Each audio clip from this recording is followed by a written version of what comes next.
MegaManX was one of my favorite game rentals growing up. As a kid who grew up with Mega Man on the NES, I was blown away seeing the Blue Bomber make the jump to the 16-bit era on the Super Nintendo.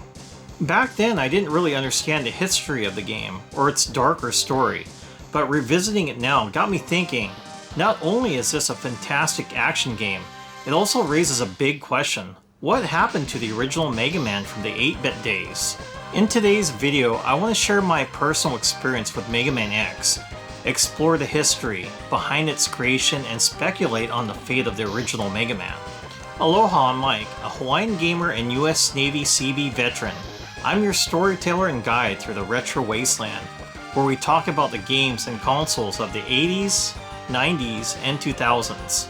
So grab your X-Buster and let's hit the throttle into the gaming wasteland.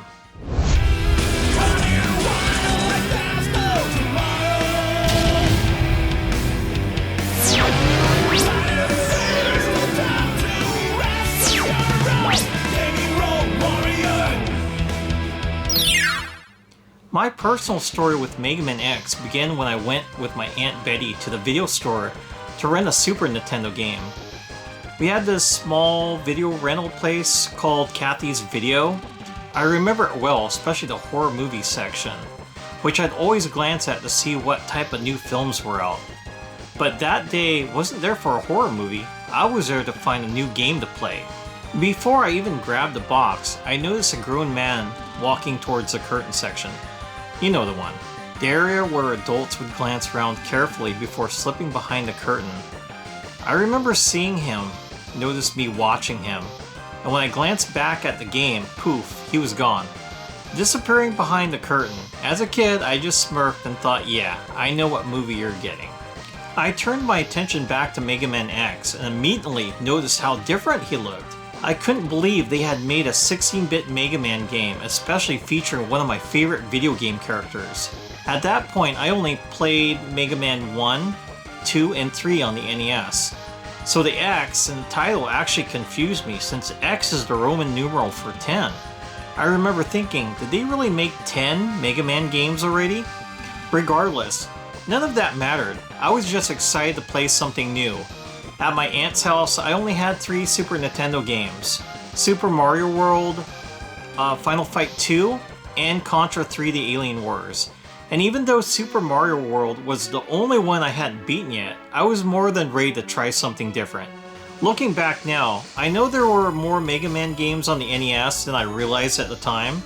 Years later, I finally completed my NES Mega Man collection, with Mega Man 1 being the last one I needed. When I got back to my Aunt Betty's house and popped MegaManX into the Super Nintendo, the first thing that stood out to me was the tone. The story felt much darker compared to the original Mega Man I grew up with. That definitely felt strange at the time, and later in this video I want to talk more about what that actually means.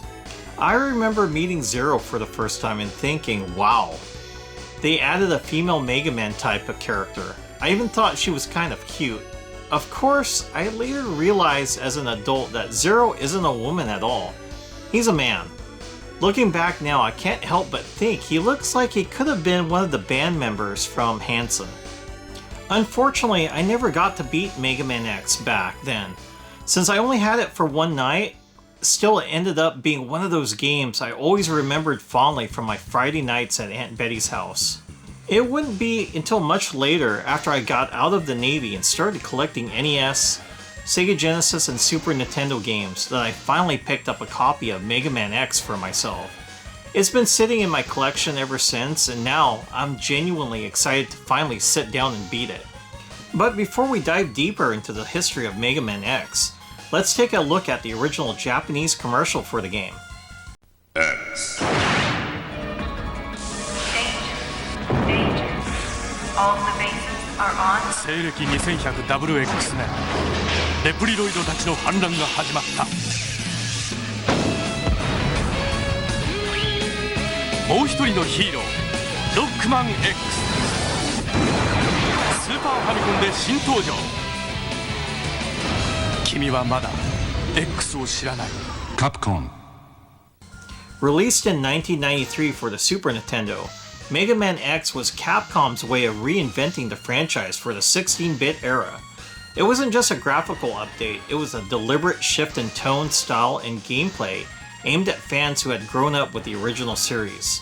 The game was produced by Tokuro Fujiwara, a Capcom veteran who had also worked on Ghosts and Goblins. The lead designer and artist was Keijiro Inafune, often referred to as the other father of Mega Man.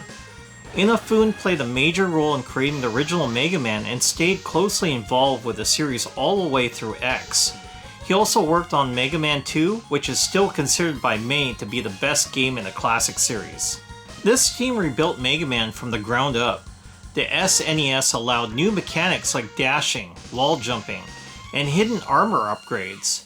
Inafune even designed Zero to be the new main character, but Capcom decided to keep things familiar with X in the lead. Zero still appeared as a key side character with a cooler, more aggressive design. The villain Sigma replaced the old mad scientist trope with something darker, a fallen hero corrupted by power. Bosses were no longer robot masters, but animal-themed mavericks. Everything from the gameplay to the soundtrack to the art direction was meant to reflect a more serious, more advanced future for Mega Man. The music was composed primarily by Setsuya Yamamoto, who gave the game its signature high-energy rock and techno blend. His tracks became instantly iconic to fans of the X series. Mega Man X takes place about 100 years after the original Mega Man series, but from the very beginning, Capcom chose not to explain what happened to the original Blue Bomber. They made it clear that X is a completely new character, not an upgraded version of the old Mega Man. And while Dr. Light appears in holograms, there's no mention of what became of Mega Man, Proto Man, Roll, or Dr. Wily. Capcom had said they do have an internal idea of what happened, but they intentionally never shared it. In other words, the fate of the original Mega Man was left a mystery on purpose.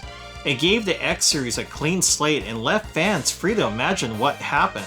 The only official crossover ever shown happened in the 1995 Mega Man cartoon in Season 2, Episode 3 titled Mega X. In the episode, a villain from the future named Vile travels back in time to steal energy, and Mega Man X follows him to the past to stop him. While it's not canon, it was the first and only time fans got to see both versions of Mega Man fighting side by side. For a lot of viewers, it felt like a passing of the torch, even if just for a single episode. Since Capcom hasn't shared what happened, fans have come up with their own theories, and here are a couple of mine, shaped by what we do know. One theory is that Mega Man and Roll were both peacefully retired by Dr. Light and spent their final years living quietly in the town shown at the end of Mega Man 2. That final scene with Mega Man placing his helmet on the ground and walking toward the horizon has been seen by fans as a symbolic of his return to a normal life as Rock, not a warrior. Perhaps Dr. Light, seeing that the world no longer needed constant protection, gave them one last upgrade so they could live out their days free from battle. Roll could finally enjoy peaceful life as she always wanted for her brother, and Mega Man could finally rest. The second theory is a bit more bittersweet. Maybe after all the battles, repairs, and years of service, Mega Man's systems just couldn't keep up anymore. While Mega Man and Roll may have been exempt as unique creations, it's possible that even they could escape the wear of time. Maybe Dr. Light, knowing his beloved robots were nearing the end of their operational life, chose to retire them with dignity, giving them peace in their final years. As he worked on his final and most advanced creation, X, he may have told them, "A new protector is coming. Your time is done, and you've earned your rest." We'll probably never know for sure, and that's what makes it fun. The mystery leaves room for all of us to imagine how Mega Man and Roll's story ended.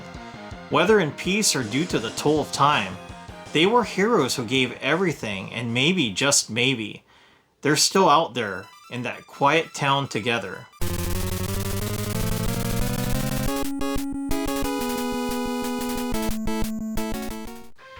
Thanks for joining me on this journey through through the retro wasteland. Before we end this video, I'd like to thank my channel members. The Retro Warrior Knights, Mr. Poestyle, Retro Man Randy Savage, Mike's Gaming Gala, and Off Grid Arcade. Thank you, friends, for being part of the Retro Warrior family. It's been an honor telling this story, and I hope you stop by again, fellow Retro Warrior, when I have another tale to present to you. Until next time, remember, gaming is your road to adventure. Take care, folks.